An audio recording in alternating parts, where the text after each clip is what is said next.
Good morning, and welcome to the School of Civil and Environmental Spring 2022 Hyatt Leadership Lecture.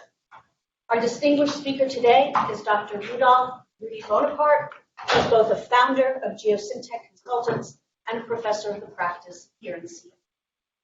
For those of you who don't know me, my name is Lisa Rosenstein, and I have directed the Engineering Communications program for CEE for the past 24 years. Far more interesting than that, however, is the fact that in all that time, I've never been asked to introduce anyone for anything. So why now? Because it has been my great privilege to get to know Rudy as an academic colleague better than anyone else in the school, and that is entirely due to the fact that since he joined the school in 2015 as professor of the practice, we've been co-instructors in the Global Engineering Leadership. As Rudy's co-instructor, I've had the honor of learning from him, the pleasure of teaching him a thing or two, and the satisfaction of seeing him finally formally recognized as one of the most distinguished leaders among us. Before I get to what I really want to talk to, though, let's go through the basic requirements of this type of introduction, the roundup of education, experience, and accomplishments.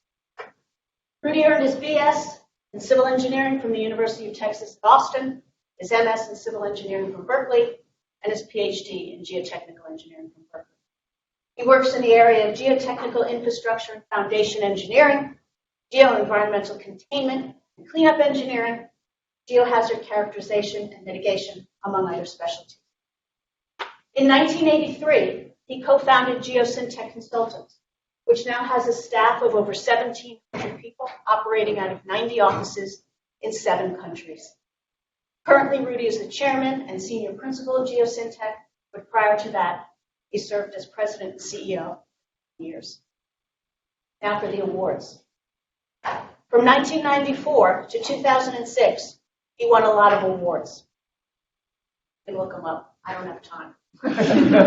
In 2007, the big one, he was elected into the U.S. National Academy of Engineering. And from 2012 to 2019, he won a lot more awards, mostly of the Lifetime Achievement variety, including, I need to mention, the Trezaghi Lecture Award, which is the oldest award given by ASCE to a geotechnical engineer. But you can Google all of this. I did. What I want to share with you today is the evidence of leadership that you can't Google. In addition to what are typically called the hard skills of engineering, students who take any leadership course in the school know that leadership encompasses far more than technical expertise. It includes essential complementary skills, such as communication, collaboration, and cross-cultural awareness. Rudy embodies all of these complementary skills and models these skills and behaviors every time he interacts with me, with students, or with other colleagues.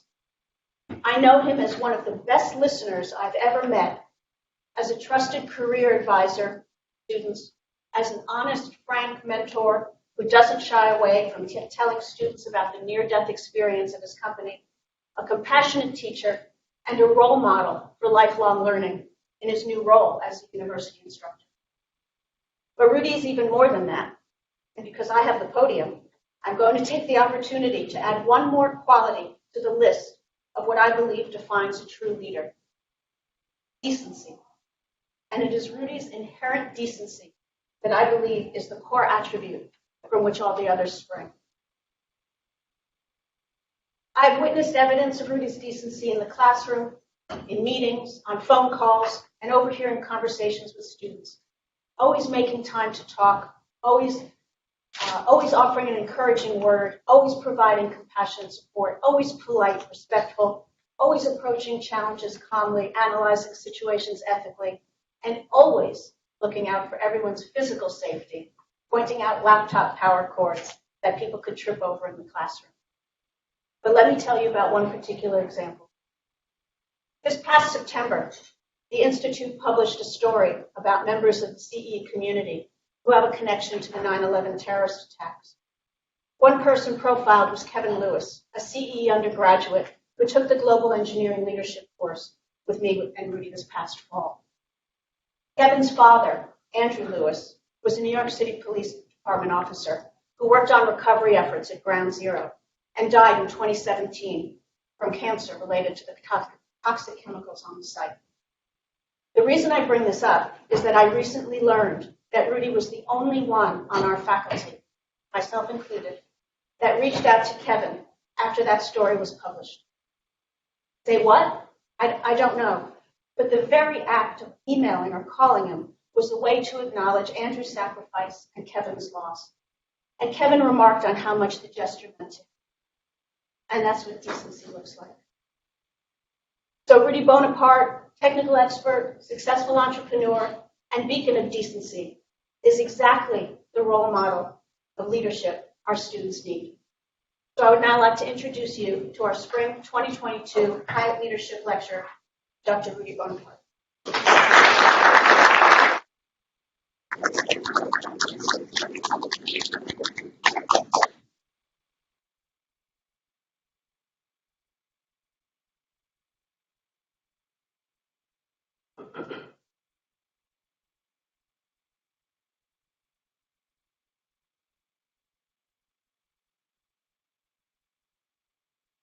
Well, thank you, Lisa. I think that's about the nicest thing that anyone's ever said about me, and I'm not going to have any tears, though. Seriously, one of the high points for me being here at Georgia Tech since 2015 is co-teaching our class together. Getting to know you has been a lot of fun and an honor, so thank you. The title of my lecture today, Civil and Environmental Engineers as Leaders in Climate Change, Mitigation, and Adaptation. This is a timely topic, an important topic. It's a topic for all the students here that will significantly impact your career. So the outline for the lecture, a little background information. Then we're going to get into the main theme of my talk, and that is, what are our responsibilities as civil and environmental engineers in abating the climate change crisis? After we discuss that a bit, we'll look at some specific ways that we can contribute in the area of climate change mitigation, that is reducing greenhouse gas emissions or preventing them from entering the atmosphere, and climate change adaptation, that is mitigating the adverse effects of climate change on society, infrastructure, and environment.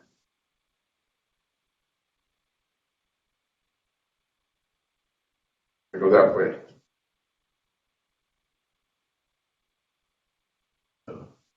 Go this way. I think I got it down now. I want to start out by saying this. My lecture today isn't the first Hyatt lecture on the topic of climate change. In fact, the first Hyatt lecture, almost 7 years ago to the day, was given by former Georgia Tech President and Smithsonian Secretary Wayne Clough, who is here today, and thank you so much, Wayne, for being here. And in that first lecture, titled From the Eocene to the Anthropocene, an Engineer's View of Climate Change, President Clough drew the following conclusions. Climate change is occurring. Human drivers are a significant source. Doing nothing is not an option. Adaptation without mitigation is not a winning hand. I love that statement. And engineers need to be part of the dialogue. I'm going to go a little further today with respect to saying being part of the dialogue.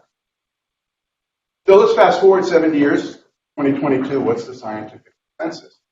It is that Earth's atmosphere has warmed significantly, about 1 degree centigrade, almost 2 degrees Fahrenheit. Secondly, anthropogenic or human-caused greenhouse gas emissions are unequivocally the primary cause for this warming. There's no scientific debate, no legitimate scientific debate any longer. A warmer Earth is changing climate patterns with adverse impacts at the Georgia, U.S., and global scales. And the world's struggling to reduce greenhouse gas emissions. We all hear about how important it is to drive down greenhouse gas emissions, but we're struggling as a society and as a world to do that. And because of that, because of these continuing high greenhouse gas emissions, we're going to see more global warming for decades to come with increasingly severe adverse impacts. Well, I think we all know that CO2 is the most important greenhouse gas.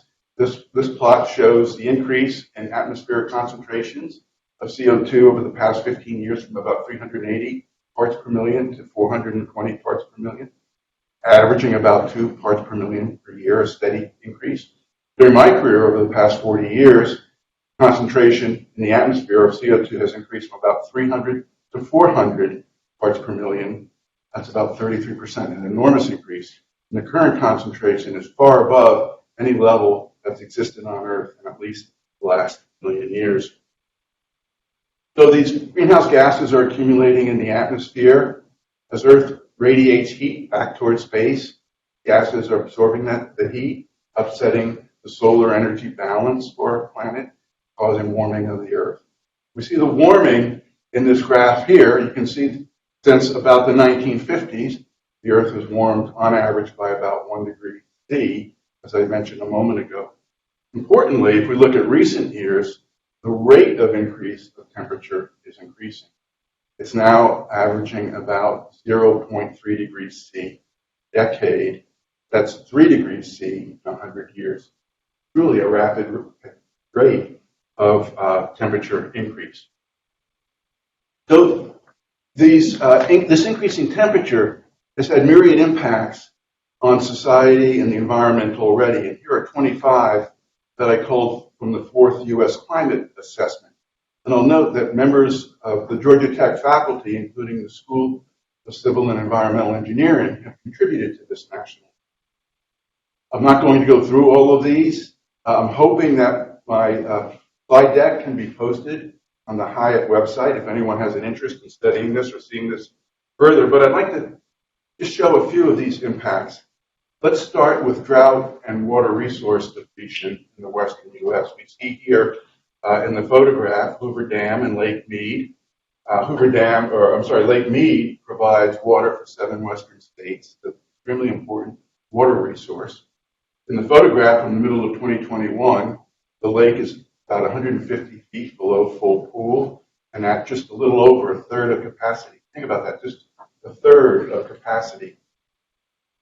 Moreover, recent studies are showing that Colorado River flows, which feed Lake Mead, are decreasing. And predictions are that in the next 30 years or so, the flows into the lake are going to be lower by about 25 to 30% compared to the flows at the time the dam was constructed. So drought and water resource depletion. Another effect that's occurring and predicted to occur more often in the future is more intense Gulf and East Coast hurricanes.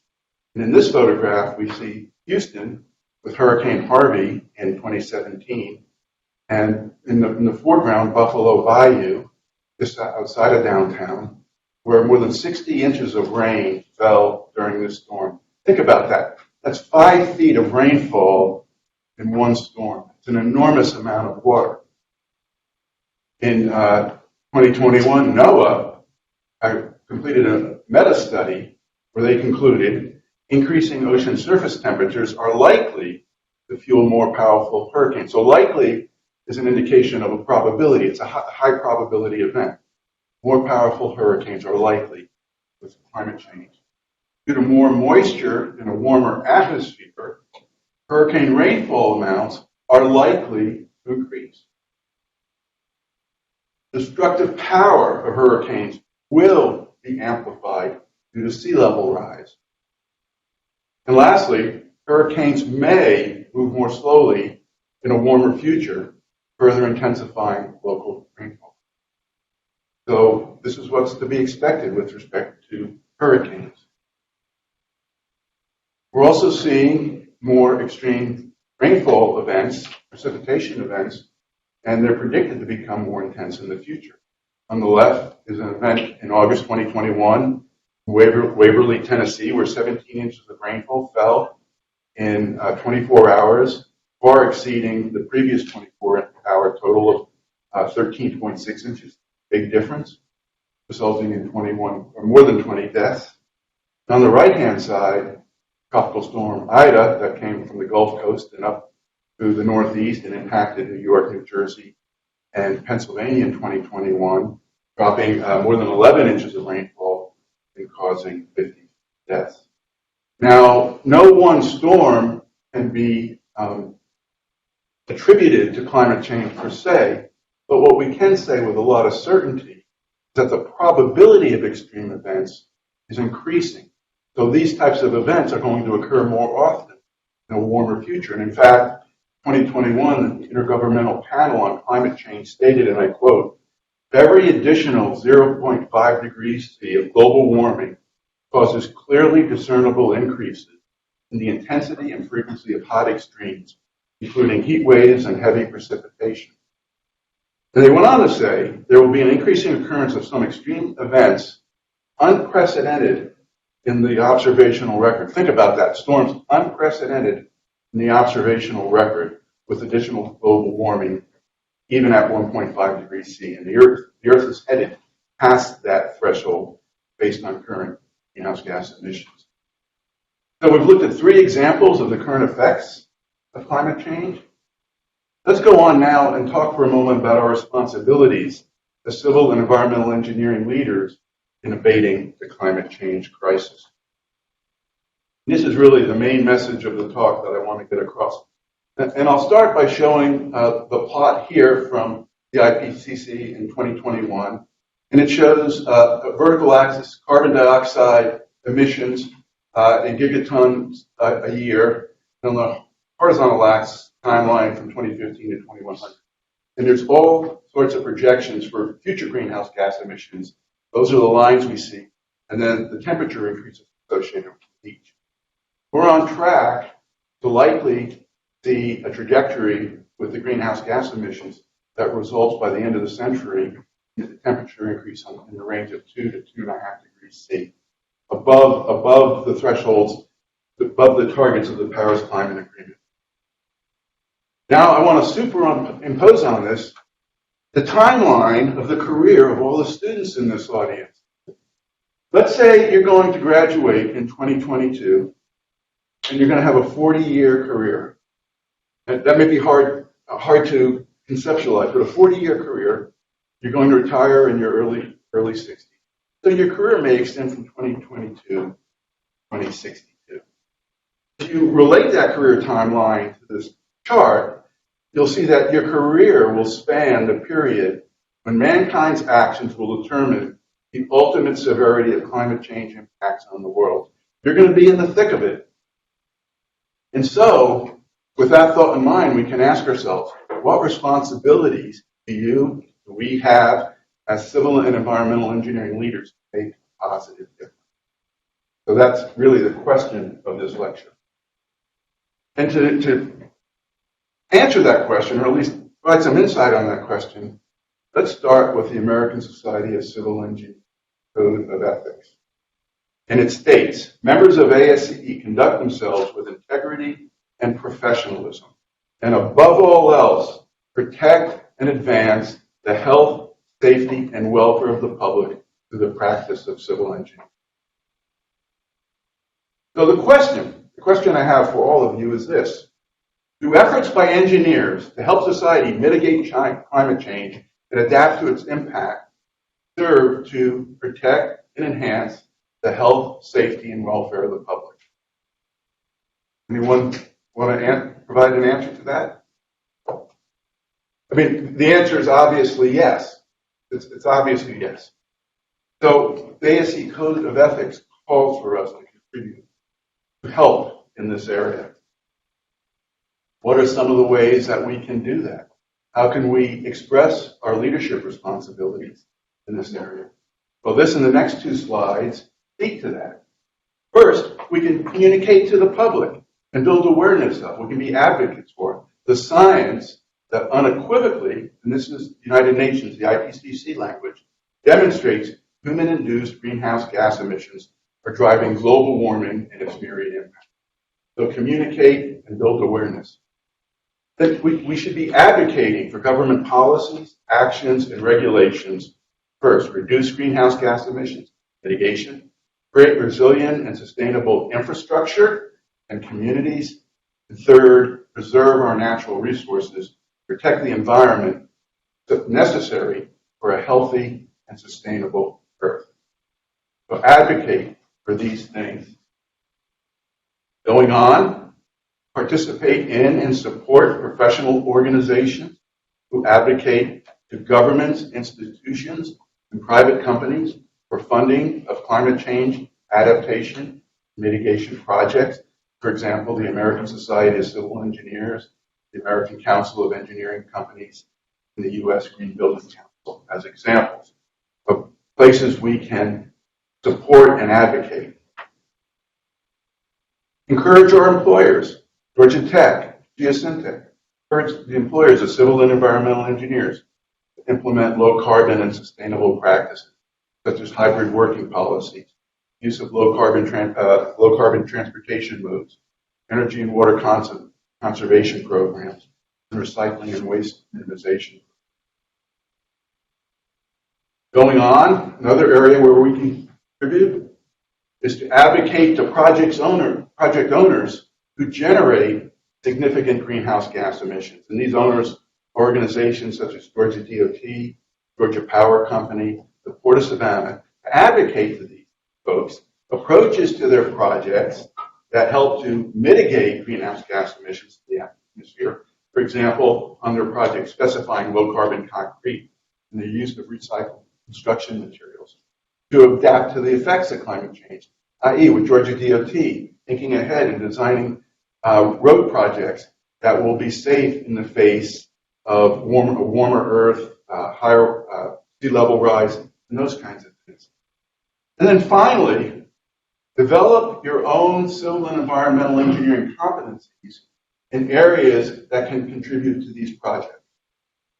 But develop your competencies so you're ready to contribute.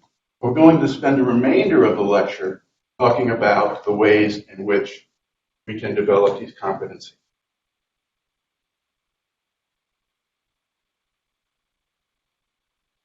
So we'll start with CEE contributions to climate change mitigation, reducing greenhouse gas emissions or capturing the emissions so they don't enter the atmosphere.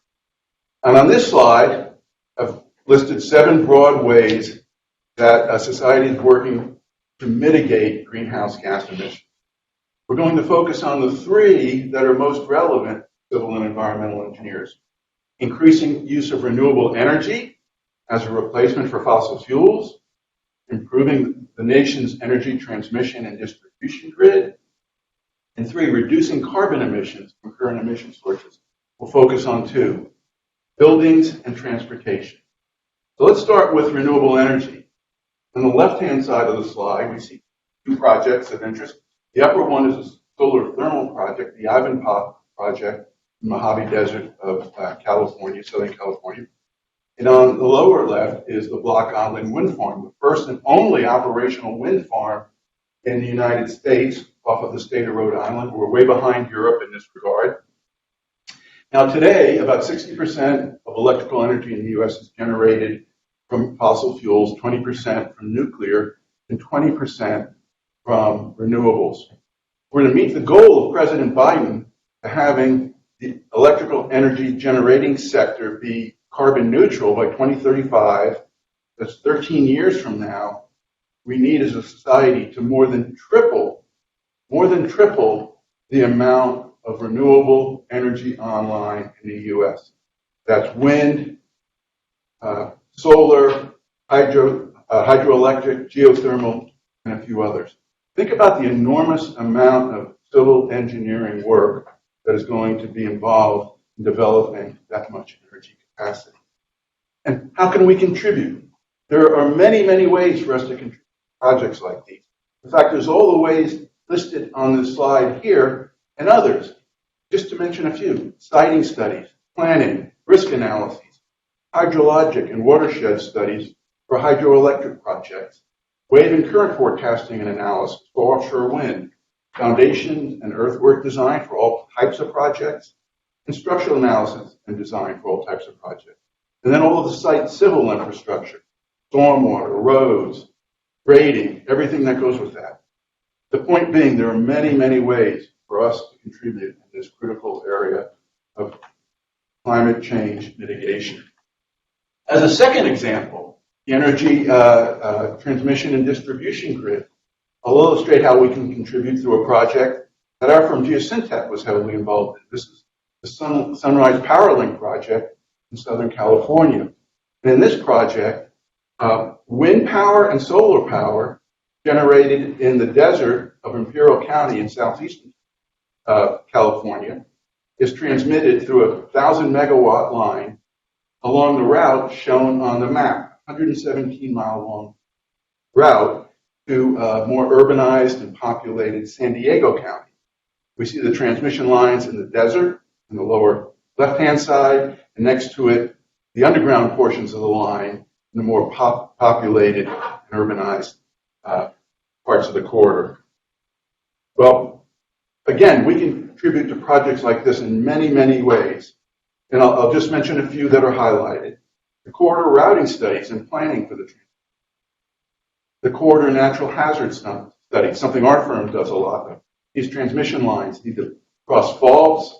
They're in landslide-prone areas, karst terrains, and stream crossing, streams, erosion, flooding, and those types of things. Design of the transmission towers themselves and their foundation, design of the underground transmission corridors. So just a few of the ways we can area mitigation. Let's move on to transportation. The pie chart on the right from 2019 shows greenhouse gas emissions in the transportation sector. We see the largest contributor in that pie chart is light-duty vehicles that emit about 60% of the greenhouse gases from transportation modes. And when we talk about light-duty vehicles, we're talking about cars, SUVs, and light pickup trucks. Now, as civil and environmental engineers, we're not involved in the design of non-carbon fuels like hydrogen, and we're not involved in the development of electrical vehicles, and we're not involved with increasing fuel efficiency. These are really the domains of other disciplines of engineering. But there are a lot of ways that civil and environmental contribute, including all the ways shown here. Just, again, a few, for example, traffic congestion modeling, routing and debottlenecking studies, mass transit alternative analyses and feasibility studies, and studies in engineering and design for all kinds of things, urban trolley and light rail systems, bus rapid transit systems, multimodal transportation hubs, green streets, also called complete streets, and smart traffic control systems. A lot of the things you learn in your transportation class, Georgia Tech, these all can be directed towards climate change. And then one last area that I'll just touch on with this one slide is sustainable and energy efficient buildings.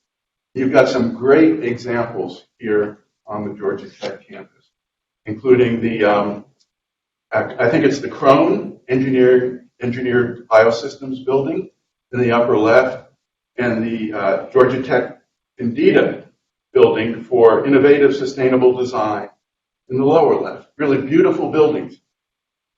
Well, how can we as civil and environmental contribute to these types of projects?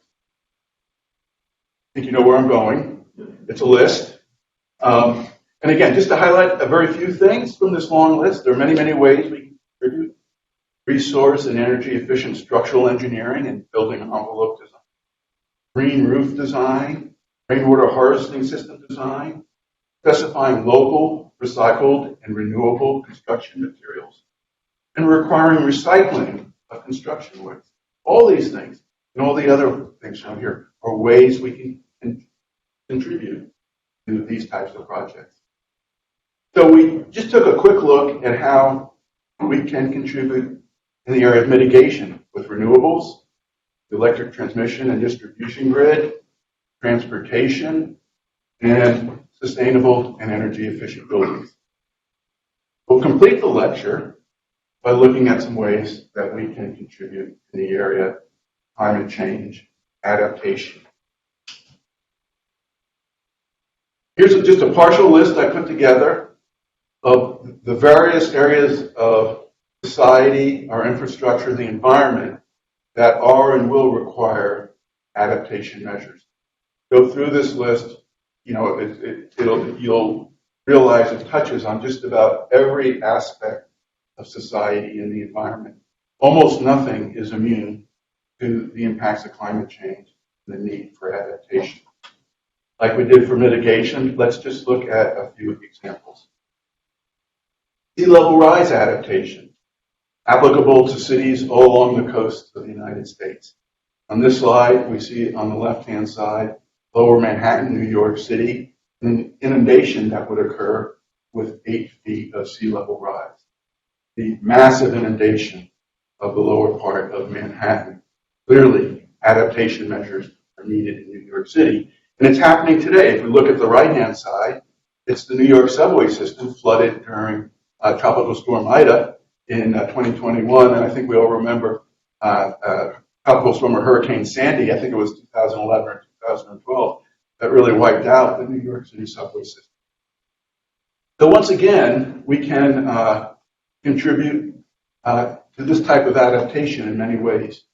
Storm surge and inundation modeling, recurrence, vulnerability, and risk studies, and studies, engineering, and design for seawalls, storm surge barriers, tide gates, pump stations, protecting or relocating roads, subways, and utilities, and waterproofing building and improving and expanding stormwater capture management systems.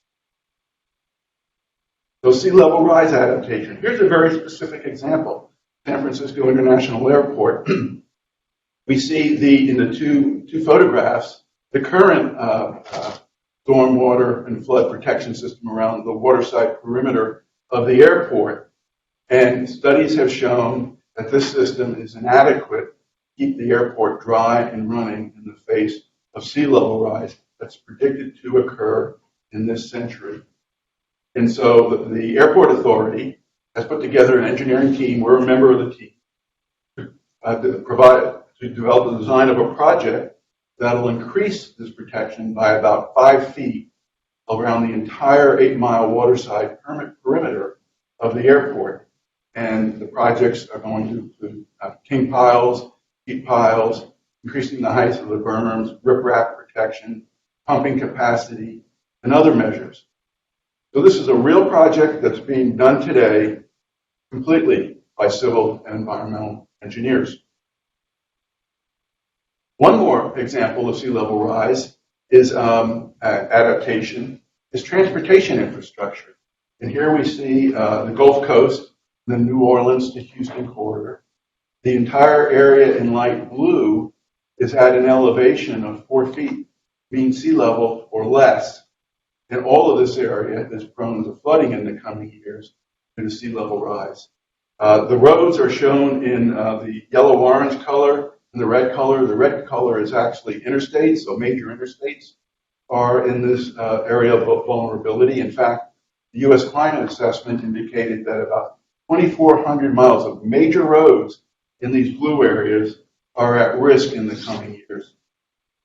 Civil and environmental engineers will be the ones that are either raising the roads, protecting them, or rerouting them, but addressing this impact through adaptation measures.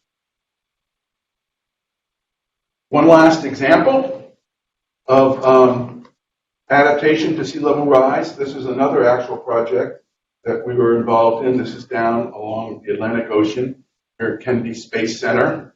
It involved raising 3.7 miles of dunes that were damaged during Hurricane Matthew in 2016. And in the photo on the left, you see the completed project. These dunes have been reshaped, they've been raised, they've been reinforced with geosynthetics.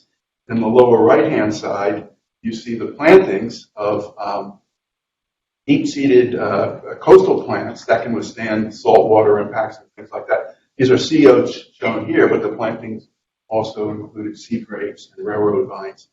If you look, this stretch of dune is actually adjacent to Kennedy Space Center. And if you look in the upper left of the photo, you see the dark thing standing up. That's actually one of the launch complexes at the center. So these dunes are meant to protect Kennedy Space Center from sea level rise.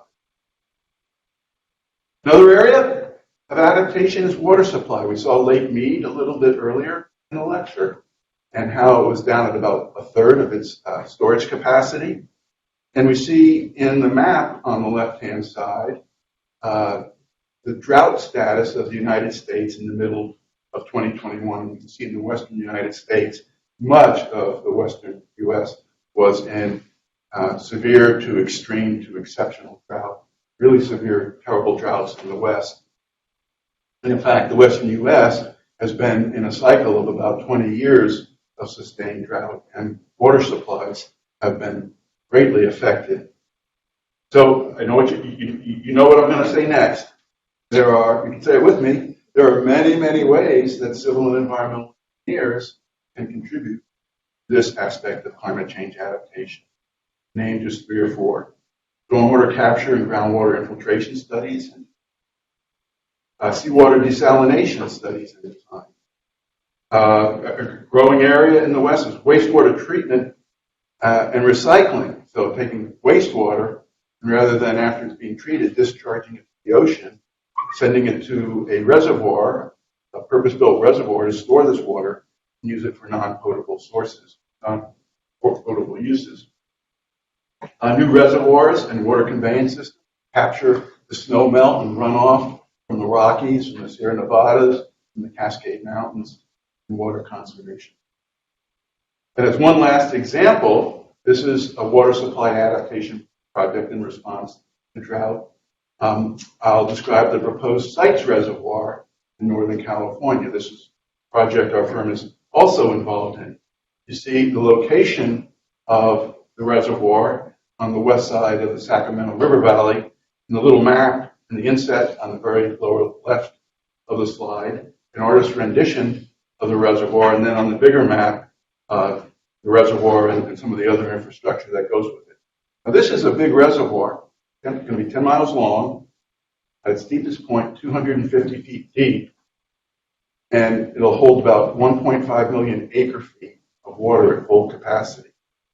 To put that in perspective, there's a lot of big reservoirs already in Northern California, including Shasta, Oroville, and others. This project will add 15% to that total storage capacity of the water management. It's a very large and important project for the state in response to changing climate conditions. So civil and environmental engineers are working in all the areas shown here on projects like this. Things like reservoir modeling, both hydrodynamic modeling and thermal modeling, hydrology and hydraulic studies, faulting, seismic hazard studies, site response studies, and seismic soil structure interaction studies, design of new dams, spillways, intakes, tunnels, pipelines, and pump station structures, and all the other things shown here. So clearly, we have a major role to play in these types of activities. I could show you we could stay here all day going through areas where we can contribute with our profession to climate change adaptation. There are many, many types of projects and examples we could look at. But I'll conclude the lecture by saying we spent a few minutes today talking about our role as leaders in this area and looking at how we could contribute first to mitigation for renewables, energy transmission, transportation, and sustainable and energy efficient buildings, and adaptation, sea level rise, and drought and water supply adaptation. So, in conclusion, as we've seen today, human-induced global warming and climate change are real, and the disruptive impacts to infrastructure, society, and the environment are significant, and they're going to become even more significant in the coming decades. Climate change mitigation and adaptation efforts will spur countless projects that will need civil and environmental engineering contributions and leadership. These projects will create exciting career opportunities for many of you Georgia Tech CEE students. This is a wonderful time to be a civil and environmental engineer. Now think about it. You get to work on these amazing projects that use so many of the skills that you've developed here. And in doing that, you're actually helping to make the world a better place. That's really neat. That's really neat, something we can all be proud of. But to paraphrase I think it was the first Spider-Man movie. You know, with great power comes great responsibility, or it was something like that. With great skills that we're learning here, great responsibility. So, as a concluding thought, with one of the best civil and environmental educations in the world, truly one of the best that you're getting here at Georgia Tech, you can make a real difference for good. As civil and environmental engineering leaders, you have a responsibility to do so. And I hope you do, and I hope you have the opportunity to do that during your career. So, I want to extend my thanks to Kenneth Hyatt for making this lecture possible through his generosity. And I want to thank the School of Civil and Environmental Engineering for inviting me to be here today. Thank you.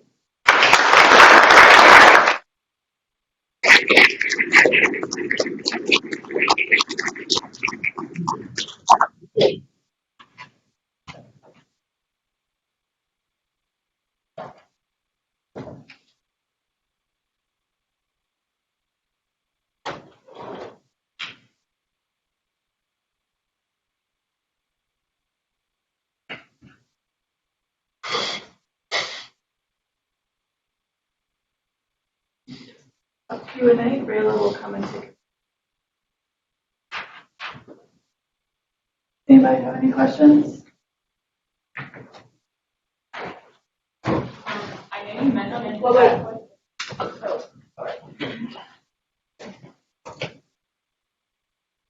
I know you mentioned Biden's plan to be carbon neutral by 2035, but you only briefly touched on the power and contribution of nuclear power plants. So I was asking about your personal view of them, and I think it's entirely feasible to be carbon neutral without their help. Great question. With or without them, I think it's going to be very hard to be carbon neutral by 2035. We can hope for that. I think as we're learning with Plant Vogtle, construction of a large, several 2,000 megawatt type large nuclear projects have very long lead times, on the order of, let's say, 20 years. So it would be hard, and there are no new nuclear projects of that size in the pipeline other than Vogtle. So it's going to be very hard for new nuclear to make a contribution to that goal. Now, having said that, my poor understanding is that there is a lot of activity ongoing in the development of small modular nuclear reactors that can be deployed in a modular sense and would have a very short timeline and may have a streamlined permitting and licensing process. And I'm not an expert on that, so I can't speak to how viable they're really going to be, but that it seems like that's an area that holds some promise for contributions to climate change mitigation.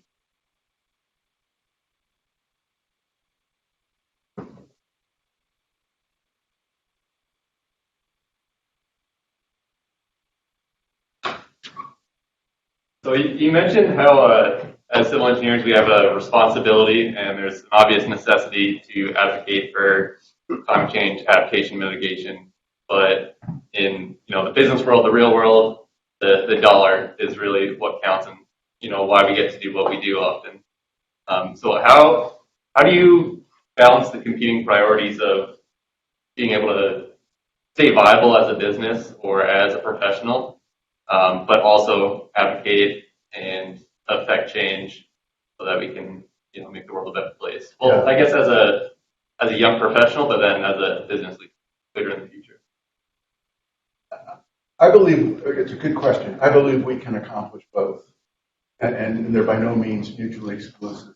A lot of the things on my list are professional activities that one can undertake within the context of working in industry. Things like being active in ASCE or ACEC and being on committees that are working on climate change type issues, raising awareness, advocating for policies. Those are all things that an individual can do within the context of their day-to-day life. The same thing with working with your company to find green and sustainable practices, some of the things that I indicated. I think the other thing I would say is have an interest in developing the kind of skills so when you see projects in your firm that have these kinds of benefits, you can contribute to that. If you're involved in a firm doing the structural analysis for a new building or the site work for a new building, that you bring to the project skills and a philosophy of making it as green as it can be within the context of all the other project criteria. So I do think there are a lot of ways. There's no. It's not easy. There's no one thing. One of the challenges we have as a profession is we often aren't at the table during the policy stage, and so as a profession we need to work at that. And so ASCE and ACEC are very aware of this, and they're trying to elevate opportunities for us to be involved, through lobbying in Washington, through advocating, being on national groups, through like the National Academy of Engineering and others to affect policy at a high level. That's a long road. There's a lot of work to do. But we start at the individual level, do what you do, be an influencer of those in your sphere, and look for opportunities to contribute at a higher level to the organizations that I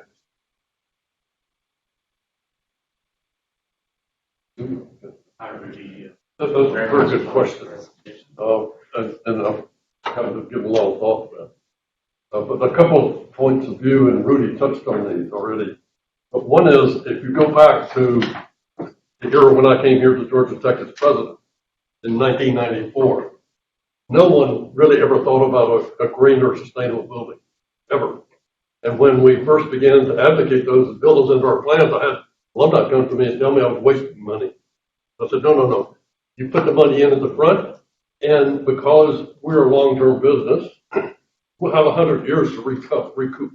And then a switch clicked over time. People began to see this as something you should do, the right thing to do. And it took about 20 years for people to reach that stage of understanding. And we're in sort of the first 10 years of this climate thing, where you can look around and you can see where people are really changing their mind. In Chatham County, where Savannah is, Georgia Tech has put in sea level sensors on bridges with really clever technology, laser technology that shoots down to the water surface. And what that's helped all engineers there now is it gives you a sense of which streams rise the fastest and how fast they will rise, depending upon wind direction, size of the storm, and the tide. And Chatham County loves this. And they also adopted the program into their high school because you can make these systems. So once people see, demonstrate, we demonstrate to them these things really work, they help them in decision making. You're not saying necessarily you're going to have to build a 15-foot high seawall today. Just lift some roads so you maintain viability of your transportation network for critical. So you see that growth of understanding. Now, I grew up in Douglas, Georgia, which is the red part of the state shoulder, so if you're looking at voting for. So you wouldn't think folks down there would be much into sustainable energy. But they got a lot of land, it's flat, and they got a lot of sunshine.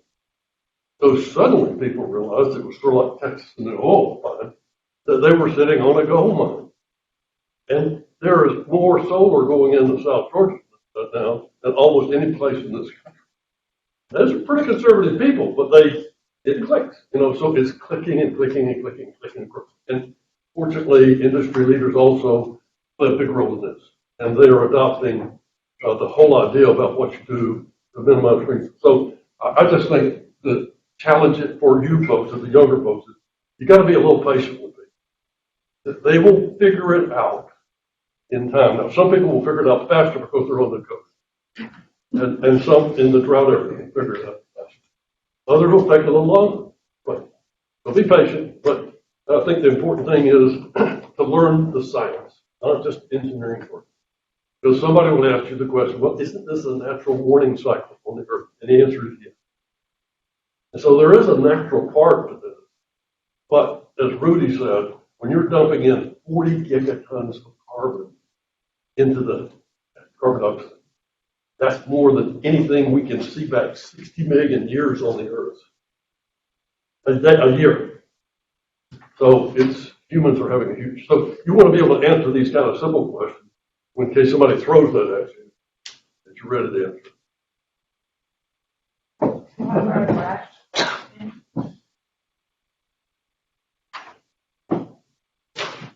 Oh, also take Lisa's courses on. Thank you. Thank you, Wayne.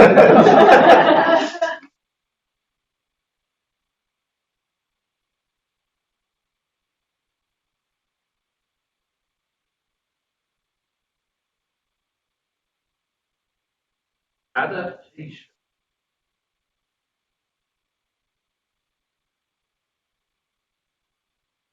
And can you define the type of transformation you're thinking about? Well, for the motor car, drive the car.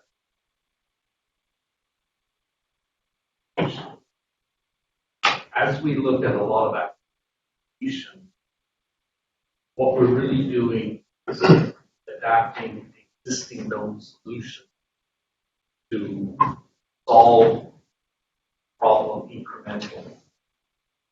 I'm wondering if that's allows us to think we're doing everything we're doing, as opposed to putting effort in to think about transformative solutions. In other words, something that is truly blue skies. Great question. Not surprised it's coming from you, David. I think it's a lot easier to see the transformative ideas that are occurring on the mitigation side. All the innovative ways to sequester carbon, mineralize it, pull carbon from the atmosphere, geoengineering of the atmosphere. There's a lot of transformative thought going into that. And with adaptation, I'm not aware of a lot of thought going outside of all the things we might think about in our science and engineering bucket to apply. And I'm not sure if that's an accurate view or not, but I haven't seen a lot, and I've looked quite a bit. But within the toolbox of adaptation, there are big differences in approaches. For example, just take Southern California, and you want to increase water supply. You can recycle water and store it in new reservoirs and capture more snowmelt. You can make the LA Basin, which is largely founded on permeable materials and has a huge aquifer sitting under a groundwater aquifer, one great big recharge basin. So I think there's a lot of creativity that can be applied to adaptation, from very highly engineered structural kinds of solutions to much more natural kinds of solutions and combinations and everything.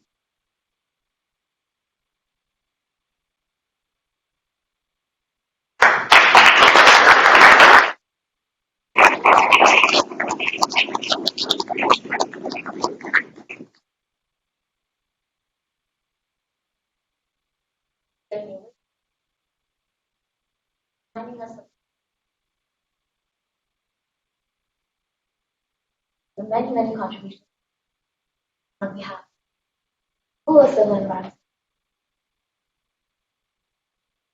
Well, thank you, Rayla.